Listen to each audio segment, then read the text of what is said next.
This audio recording was brought to you by Chitungwiza Church of Christ. Church of Christ. Yanikuchingamidza mose mangwanani ano nezita raJesu nditi amen. Mfaro wangu kuja ndiri pakati penyu ndichiwana shoko raMwari ritibatsire rigondikudza masangano uye zvirigondisvitsa kumusoro kudenga amen. Ezekiel 22. Book of Ezekiel 22. Prophet Ezekiel chapter 22. Verse number 30. Ezekiel 22, verse number 30.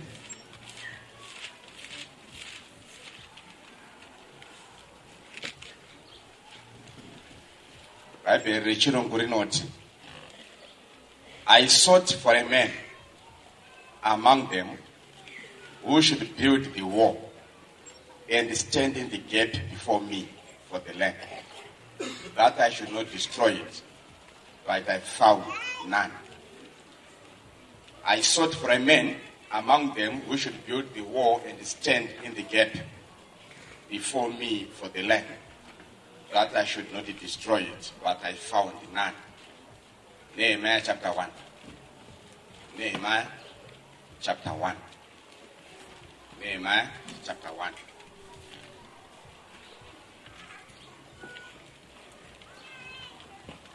Mashoko aNehemiah pavhesi ya1. Mashoko aNehemiah mwanakomana waHakaria pamwedzi weKislevi pagore makumi maviri ndakati ndiri panhare yamambo paShushani.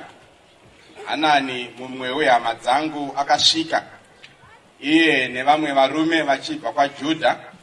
Ndikavabvunza pamusoro pavaJudha vakanga vapukunyuka, vakanga vasara pakutapwa napamusoro peJerusarema. Vakati kwandiri, vakasara vakasiyiwa pakutapwa panyika iyo, vari pakutambudzika kukuru napakushorwa, uye rusvingo rweJerusarema rwakoromoka, namasuo aro apiswa nomoto. Zvino ndakati ndanzwa mashoko iwayo, ndikagara pasi ndikachema, ndikaita mazuva ndichichema, ndikazvinyima zvokudya, ndikanyengetera pamberi paMwari wokudenga. Chapter 2 verse 12. Chapter 2 Nehemiah verse 12. Ndikamuka usiku ini navamwe vanhu vashoma, asi handina kuudza munhu zvakanga zvaiswa mumwoyo mangu naMwari kuti ndiitire Jerusarema. Uye ndakanga ndisina chimwe chifuyo neni, asi chifuyo chandakanga ndichitasva. Ndikabuda usiku napasuo romupata, ndikaenda nokutsime reshato nesuo ramarara, ndikacherechedza masvingo eJerusarema akanga akokoromoka, namasuo aro akanga atsva nomoto. Ipapo ndikapfuura nekusvika pasuo retsime nekudziva ramambo, asi pakanga pasine nzvimbo pangapfuura napo chifuyo chandakanga ndakatasva. Ipapo ndakakwira usiku naparukova, ndikacherechedza rusvingo, ndikadzoka, ndikapinda napasuo romupata, ndikadzoka. Saizvozvo Mwari varopafadze shoko ravo panguva inoyi. Amen. Ezekieri akaprofita nguva iyo Israel kana Judha payakanga iri panguva yekutapwa. Mwari panapa anoti, ndakatsvaga munhu mumwe chete angavaka rusvingo uye angamira pagepi, asi ndakashaya. Topic yedu mangwanani ano tiri kubuilda patheme yatiri kuziva, yataudzwa namufundisi pamira pamberi pedu paBible study, iri kuti yo stand in the gap. Stand in the gap. Pane zvese zvataurwa zvishoma zvatanzwa panguva yeBible class. Stand in the gap. Tiri mubhuku raNehemiah. Nehemiah again akaprofita nguva yeutapwa pavakanga hwaakupera. build up from what Ezekiel came first. Nehemiah came after Ezekiel. Now, shukura Mwari mangwanani ya. Rikuda mumwechete wedu. I'm not concerned much. Never wakawana. Samngari mpura Ezekiel. Mwari vengo da munu one. And I'm looking for that one individual. And God is looking for that one individual this morning. And Okwansa will stand in the gap. So that God will not destroy his people. Amen, church. Amen. Can you be that one person this morning? Can you be that one individual, one rare individual who can stand in the gap and make things to happen? And God has faith, and God has always had faith in individuals that they can do it. Can God have faith on you as an individual that you can be able to stand in the gap for your congregation, for your family, so that things can happen? Mwaripa chapter 22 verse 30. Anoti ndaida munhu one anosuka achivaka rusvingo and stand in the gap. And a good example of an individual who stood in the gap. And God is looking for a Nehemiah this morning. Anokwasa kumira in the gap and make things to happen.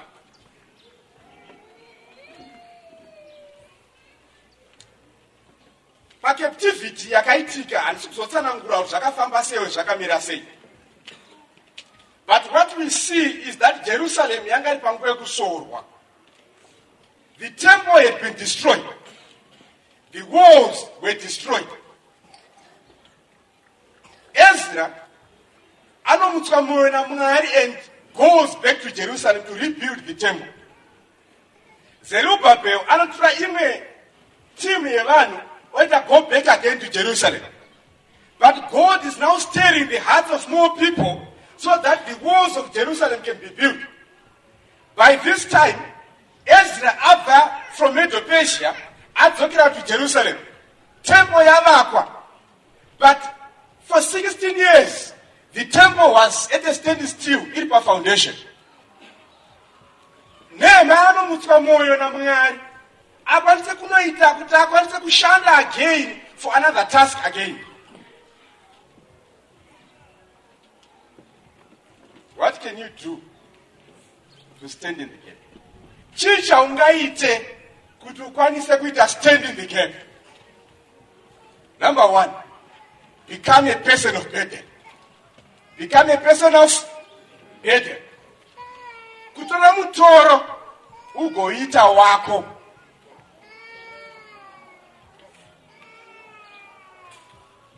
Takanangana Nehemiah. Nehemiah became a person of burden. Mukarasa chapter 1 verse 9 and 10 inokubuditsira zvanotsarangana nezvazvo. Ngoida ndikatitendere tiverenge chapter 1 and chapter 2. Verse 9 and verse 10 inokubuditsira zvandikutaura chapter 1. Now Nehemiah in a way is a type of Christ. Now rusvingo rwakoromoka. Rusvingo rwakoromoka panapa, this was physical. Now Christ anouya because the spiritual walls had fallen. And he wanted to restore or to rebuild or put back what had fallen. Now we are saying, takatarisa na Nehemiah. Panapa pane chimiro chinobuda. Chandroni tiite picture. Wakananga nesangano raunobva mangwanani yako. Look at the walls of your congregation. Look at the walls of Greater Harare. At times you can be seeing some walls. Chidzitiro chadona kana chirikukoromoka. And I'm saying this morning, God is looking for one individual. Anoenda kunosumudza a brick, agoridzosera parakafa. God is looking for one individual. Anoenda mushopu onotora semende, oya nayo oti vakairusu. Standing in the gap. And Nehemiah did the same. He became a man of burden. He took ownership. Now Nehemiah panapa are in palace. Yamambo. Now, my palace Medopesh, he had everything. Everything good that you can think of. And those people who worked in the palace were well taken care of. So that they already think of anything. Even kumukira mambo kana kumura. Vaipiwa zvese zvavanoda. Nehemiah had a position yekupiwa zvese zvavanoda muupenyu, and he's sitting pretty in a foreign land. Remember, they are in captivity. Now, Nehemiah ari pachimiro chakadaro. Mind yake yakanga iri kuJerusarema kwakabva vanhu vake uye kwaakabva iye. Now, panapa Nehemiah anotora ownership ye-challenge iri back home. I know vamwe pakati pendakambenda diaspora, you are always thinking about your family back home, and maybe you are doing something for your family. And this, now that's what we do. Now this is what Nehemiah is thinking about. And we are saying, it's also we are not far, we are not in the diaspora, but we are within the gates. The Jerusalem. Now Nehemiah is out. Pane vamwe vanhu vari muJerusalem vari kurarama within the fallen walls, but who are so comfortable living within the rubbles. Now, pane congregations pakati pedu, rusvingo rwekwenyu rwakakoromoka rwakadonha. Your numbers are going down. Kune kutukana kwega kwega. You are not able to meet my obligations as zvenyu. You are not able to take care of your preachers. And my preachers dzinongo vakadzokera kuminda kwavo. Nehemiah chapter 13 verse number 10. Nehemiah chapter 13 verse number 10 anoti, ndakaenda kutemberi. Ndaenda ikoko I saw kuti zvinhu zvaifanira kupiwa vaRevhi havachapiwi zvinhu zvavo, and each one went back to his field. So that hapasisina hakuita basa. Now these are the rubbles that are there, the fallen walls of Jerusalem. Someone who could stand in the gap was needed. But vanhu vakanga vari comfortable back home in Jerusalem, vachivari panguva yekushorwa. Now, vatikadzoka ana Hanani vakauya ava ndo vakatora zvanzi vanhu vari panguva yekushorwa. But vakanga vari within Jerusalem, probably they did not know that vari panguva yekushorwa. We are in the churches. Many things have been said about your congregation, probably. I might not know. But many things will be said by your congregation. Nevamwe vari kunze vakatarisa what you are doing. Vari kunze vari kuona kuti the walls have fallen. Vari kunze vaiziva kuti pachurch apa paipindwa nevanhu vakawanda. But as you know, the number has gone down significantly. Vanhu vaiziva kuti church iyi zvinhu zvayo zvinofamba. But as you know, zvakamira hazvina kungomira chete zviri kudzokera kumashure. The walls have fallen. Now Nehemiah anzwa nyaya iyi, he became a person of burden. Kutora mutoro wacho kuite auite wake so that things can be restored. Can you stand in the gate this morning? I'm not looking at your congregation, I'm looking at you as an individual. To make a difference. At times in a family in Emma wars are done. At times God only needs one individual who can make things to happen in that family. Standing in the gap. But chapter 2, verse 12. Nehemiah goes to Jerusalem. Many kilometers away to go and rebuild the wall.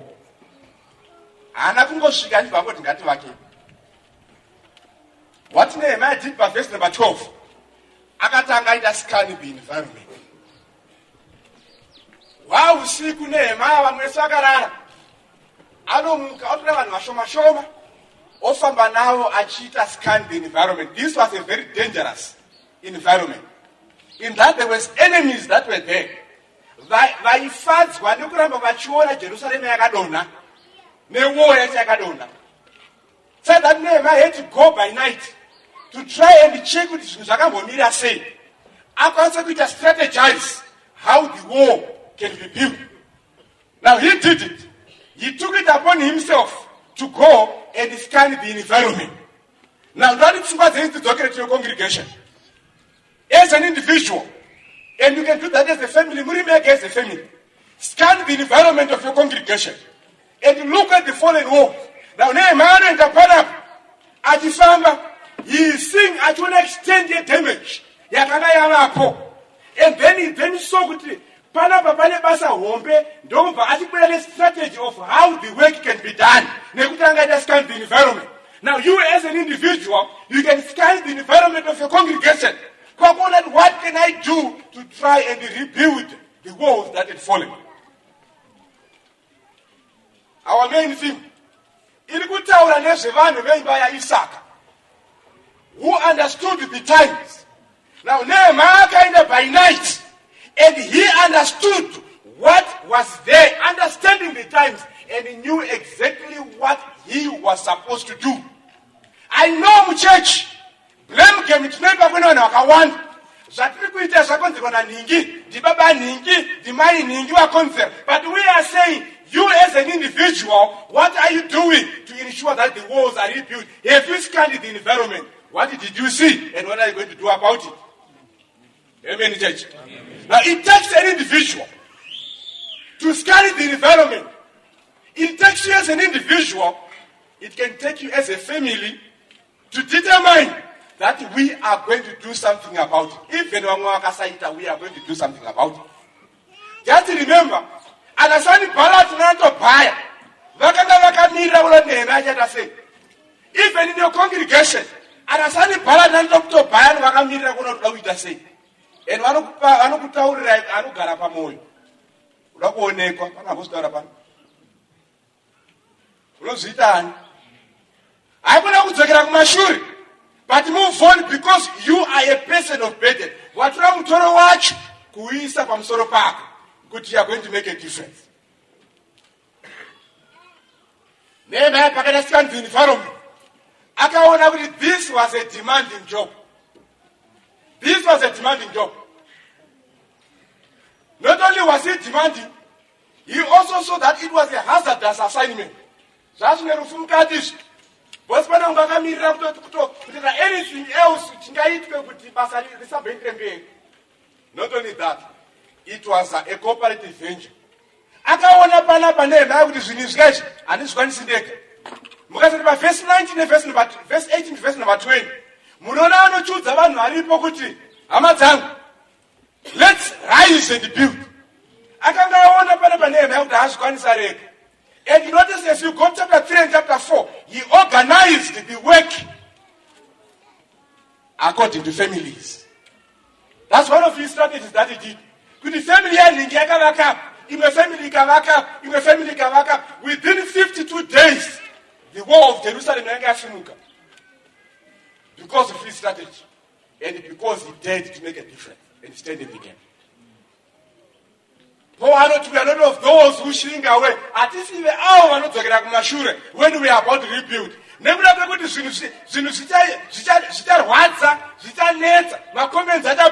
But keep on going. I know Tutora never van. But effort. Could change it in bed. But do not stop, keep on going. Because they are able to stand in the gap. Keep taking the word forward. Keep moving with it. Keep it doing your part so that Sanganorenyu, Rendu, because you have understood the times, that the times are not good times, they need you to take the church forward.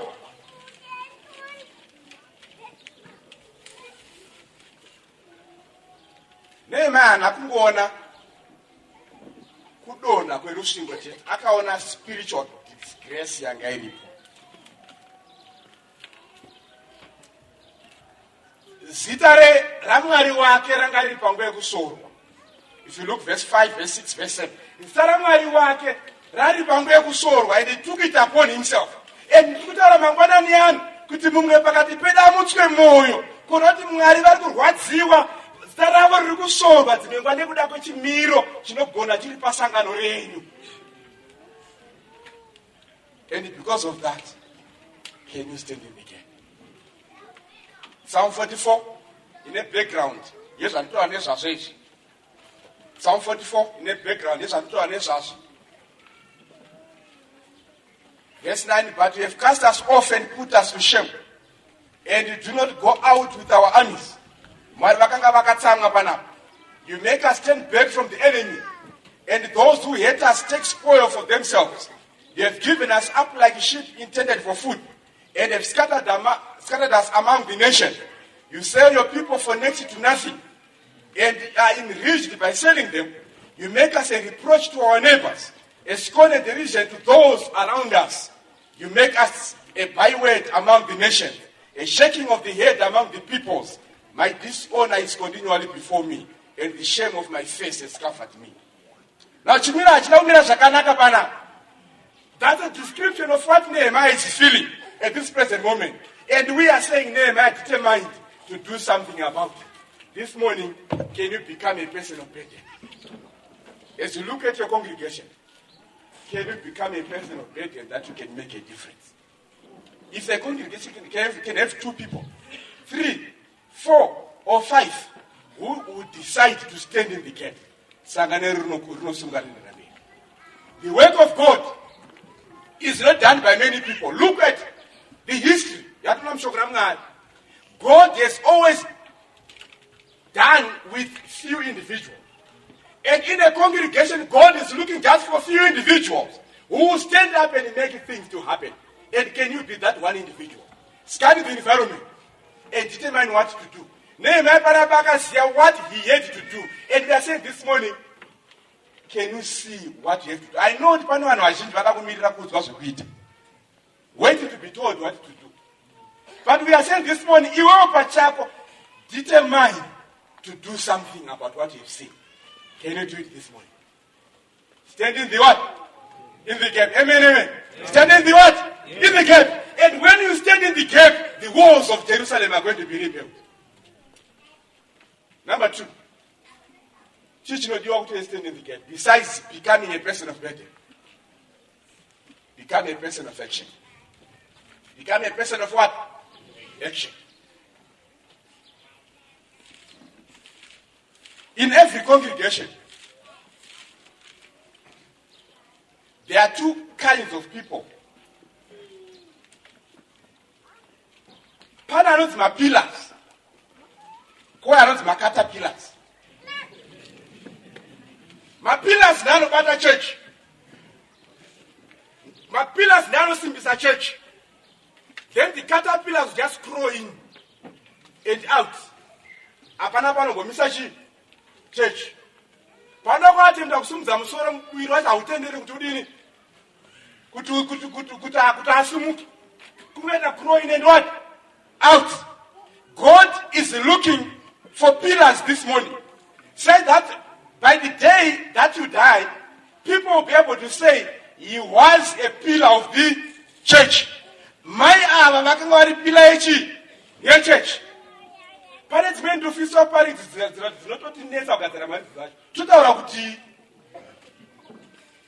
but we are saying that God, as he looks in heaven, he knows with our congregation Pana mining who is a pillar of my church.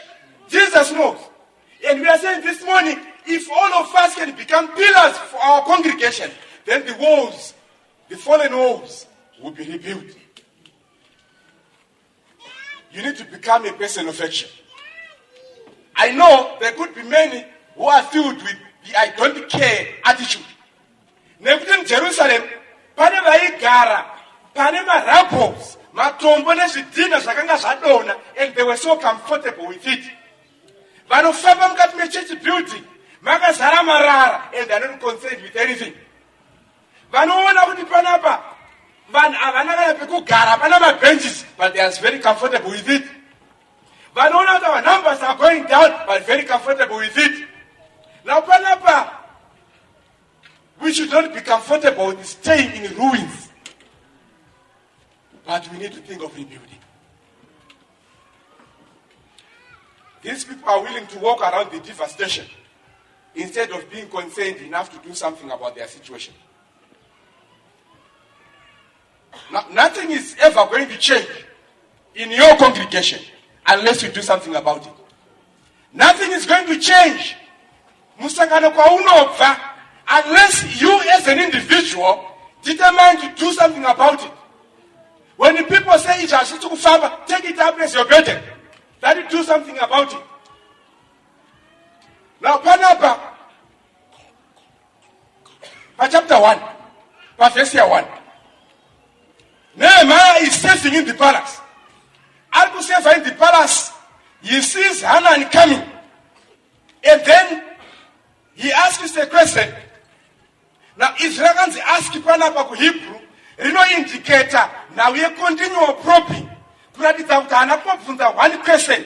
It means he kept on asking, inquiring. Zakamira say, back home. Now Nehemiah cared enough to ask. Now, Dingafara name time for leadership. Could the leadership, one a member of the church, remember it's a funda Todin. The guy they say, Zakamira say, if we have certain individual leadership, then that person is more like a Nehemiah, who keeps on probing and asking. An individual who comes, we have Mufundisi. Ajefunza. Mwana wenye mambo da rafizi. Uniform anayo. Pane ziri kunetsa here. Ndingapindiro papi kuti ndibatsire chimiro chiripo. God is looking for such individuals who are like Nehemiah, who don't just ask one question, but who keep on asking, probing, kusika mun apa answer inenge chidiwa. Can you be that individual this morning? Nehemiah cared enough to ask. He cared enough to ask. Wakambofunza ohere kuti zvakamira sei. Wakambofunza ohere kuti mari yekukansel yabhadharwa here. Wakambofunza kuti mari yemagetsi epachechi yabhadharwa here. Wakambofunza kuti anotenga waini ndiani. Wakambofunza kuti zvinoitawo mari. Asking and asking questions to the right people so that you can do something about it.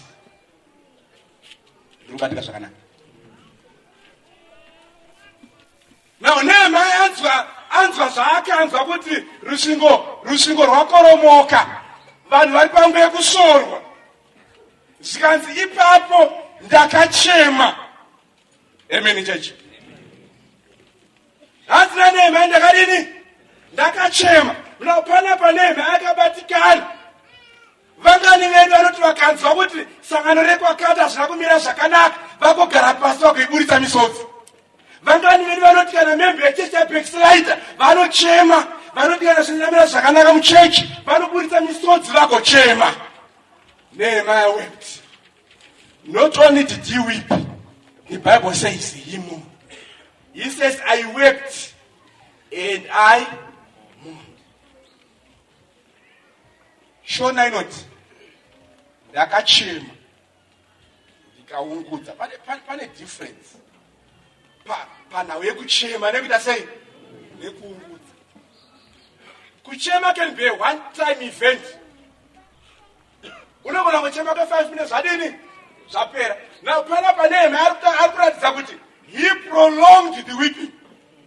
Nekuti zvakamuita sei zvakamubata. Tinombobatikana here nebasa raMwari. Zvinombotigara pamwoyo here zvinhu kufamba zvakanaka musangano. Zvinombokugara pamwoyo here kukuchaisa hope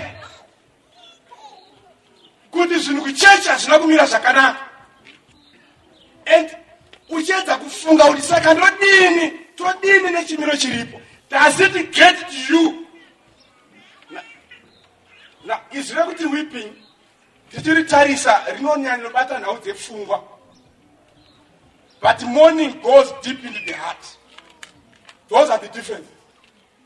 Kuti ishe yebasa raMwari inogara pamwoyo, inokushungurudza, inokupedza simba. Does it? Zvinoitikere kwauri kuti udaro. God is looking for someone who is standing the one in the gap. He asked it. Nehemiah asked it. Number 2, he wept and mourned. Number 3, Nehemiah akagara pasi. Ndozvitaura Bhaibheri renyu handiti? Mukadasa verse 4, verse 3 and 4.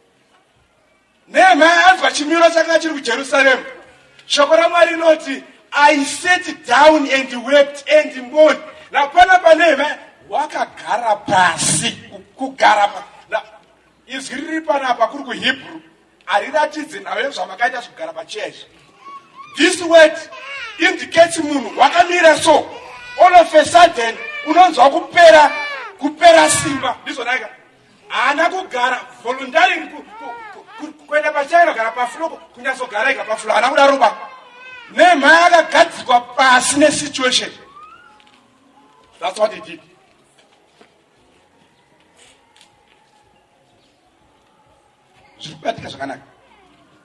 Can you do that for God's work? When we hear bad news about your congregation, members of the congregation, a certain congregation, zvinobokupedza power here. Ukamota ndapera strong. Kukugadzika pasi nekuda kwekuti une basa raMwari at your heart. And this morning we are saying, stand in the what? In the gap. Now Nehemia Panapa, he cared enough to ask. He cared enough to pray and mourn. He cared enough and he got to sit down. I mean, not like that. Nehemia again cared enough to pray. But verse 5 zvichidzika, tinonzwa Nehemia achingonzwa shoko iri. Haana kutarisana Hanani again. Immediately zvinonzi ipapo ndakanyengetera pamberi paMwari wekudenga. Tinogona matirani here macongregation. Do we pray for situations? Do you pray for one another? As we are in the congregation. This is what Nehemia did. Angonzwa shoko iri risina kumira zvakanaka. The first thing that he did was he prayed, knelt down and he prayed.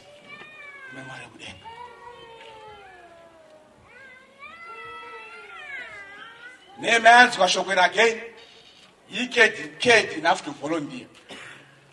He cared enough to volunteer. Wakaita mtu wacho pachake kuti akwanise kuita basa iro basa racho iye pachake. He volunteered. Asina kubvunzwa nemunhu. I know kuti dzimwe nguva machechi macongregations medu dzimwe nguva tomirira kuzonzi ita zvakati tarongwa kuti tiite zvakati handiti. Asi Nehemia volunteered himself to do something about it. He became a person of what? Action. And God is looking for an individual this morning who will be able to volunteer. He is looking for that one individual.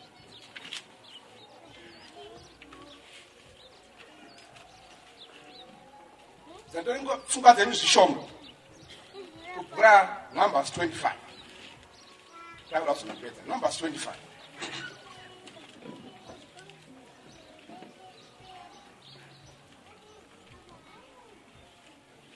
Israel yasvika munyika yeMoab yakananga uKenani.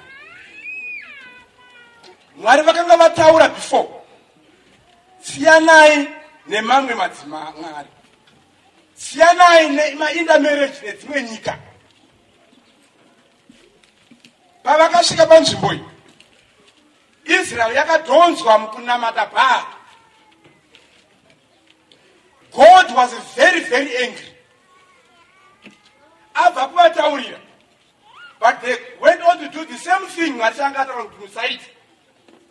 Zvaitika saizvozvo, within that time and within a single day, 24,000 Israelites died nekuda kwekunamata Bhaari. Mwari ataura kuti musaite zvakati, and zvisina nguva kuti takavonozvita. And within a day, 24,000 died, and they were dying one after another within a day. Now, as it was taking place,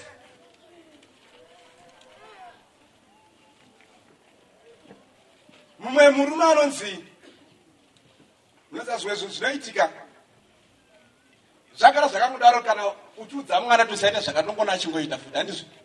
Yes, vanhu vari kufa. Mumwe murume anonzi Zimri ndokubva aenda futi kwaMoabhu kwacho futi kwaunotora mudzimai anonzi Kosta. Zviri kurayisa vamwe izvozvo. Zvava zvaita mumwe murume otambva aenda futi unodini futi kunotora. And the killing continued. But it took one individual, and that's the Phineas. Now people are dying. Zimbabwe na cause givaka wanda shao. Bari mutende rao. They're enjoying life as people are dying. And dying because of what they are doing. But a certain man, known as Phineas, anosumuka nefumo. Oh manya mutende. Muna Zimbabwe na cause. Don't baba arrested once. And the dying stopped.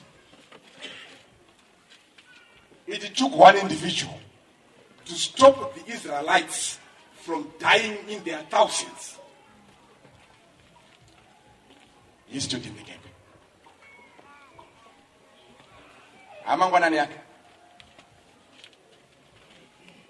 Can you be able to stand in the gap for your church?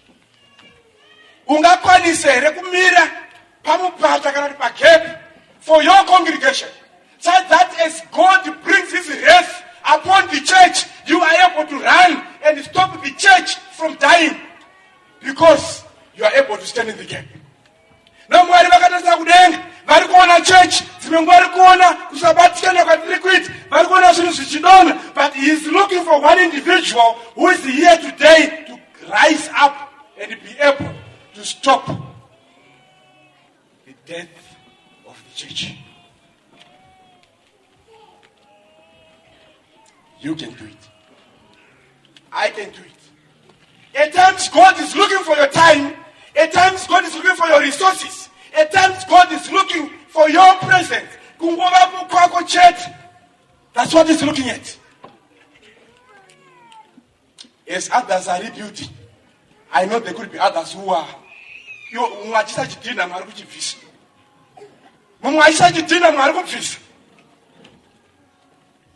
Are you a pillar or a caterpillar?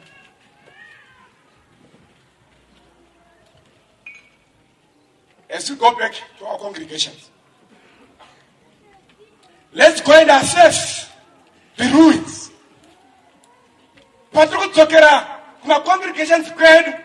Let's assess the ruins that are there. To what extent the damage, and we are able to pinpoint with 1, 2, 3, 4 bricks have fallen, and then determine to do something about it. When you do that, you are now doing your role as a Christian, standing in the what? In the gap. You can do this as a family.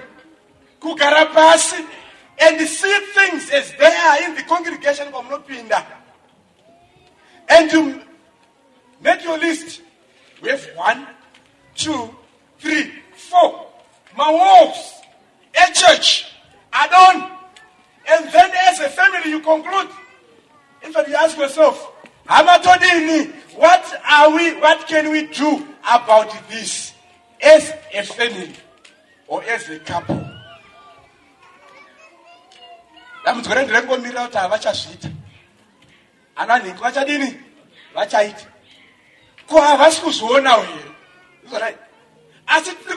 can do something about it.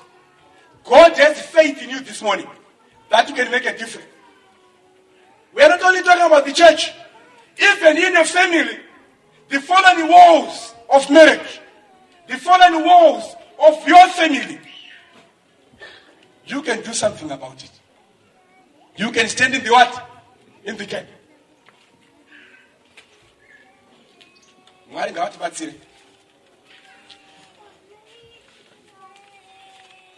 God is looking for a name.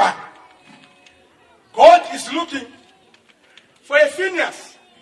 One person who can stand in the gap so that the falling of the wall can stop and the rebuilding starts.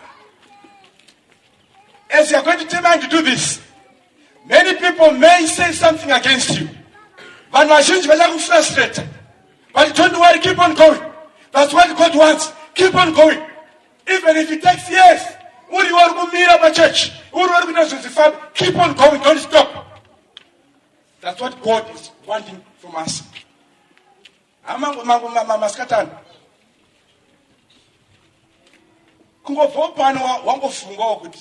This is what I'm now going to do.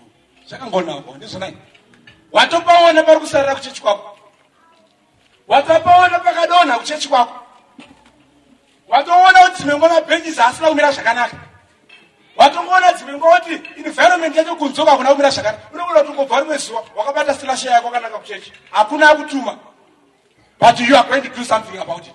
Standing in the what? In the gate. Kutongoona kuti mufundisi kasutu kari kupfeka kachaite ba kacheduruka kwatota hamuna dzimwe here dzekupfeka nemufundisi iyi haichaite. No, do something about it. Kunyatsoona kuti hamai ike hazvina zvinomira zvakanaka kumba kwayo. Mwana ane over a month akagara kumba asiri na kuchikoro because hakuna fees. Kungoya nemari kuti enda munobhadhara chii fees kuchikoro. Do something about it. Scan the environment and do something about it. Nehemiah became a person of what? Burden. Don't say a person of what? Action. Hakuna kungoona ndisiya zvakadaro. Mwari varopafadze masangano kwatapfa, varopafadza iwewe as you begin to think about what to do. Varopafadza your family as you begin to think about what to do. And do it. Mufundisi moyo mchani pamberi. As you are going to sing this day, let's sing the song that we are going to be singing, thinking about the role that you can play to make a difference, thinking about what you can do to make a difference. Zvimwe zvinhu hazvidi mari, zvinongora kufunga kwako. As you think about that, determine what you can do about that situation. Mwari vakuropafadze, vatoropafadza tese kuti Greater Harare, the congregations in Harare can become great again. Amen. Tinokutendai nekuteerera kwamaita. Mungave muri kumabasa, mumakombi kana mudzimba. Maita basa guru nekuti panguva pamwe chete nenzeve dzenyu.